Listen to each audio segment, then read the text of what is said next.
And at that moment, do you think he realized just how important this was all going to be? I think all of us knew something important was happening. I felt like I had to let these people know that they mattered, that they were individuals. You'd really need to be serving.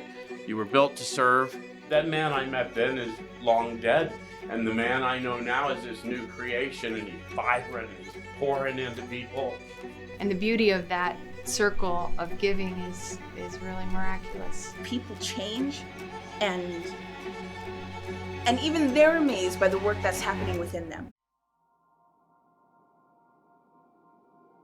Okay, if this guy can get this done and look at him now, maybe what could you say to those people in the sense like, hey, this guy was rock bottom, and look at him now, he is shining. Could you touch on that a little bit? Yeah, well, it's not only that, but he inspires those of us that are when you work with the truly hopeless, there's a lot of cases that just don't respond. And so there's a lot of thankless work in the servants in the servants field. And so in the lowest points in my career here, and there has been some, people like Brian are always what brings me back to, here's why I do it, because the age of miracles is still with us. Yes. And this is living proof. And this is living proof. As time has gone on, he's become a formidable servant. And how much of your guys' relationship, formed here, do you now see in him? Is he able to be someone now that could go out and mentor someone and teach them some of the things that you have shared with him? Wayne is absolutely interchangeable with anything that I could ever offer to anyone.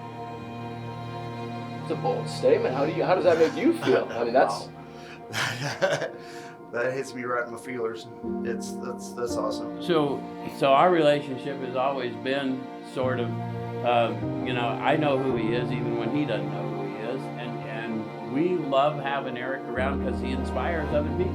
I got on my knees and started praying to God, and I really honestly believe it was God that had something different in store for me. And I've also noticed him just kind of intuitively doing what Joe did for me, kind of like walking alongside me and bringing me back from that darkness that I was in.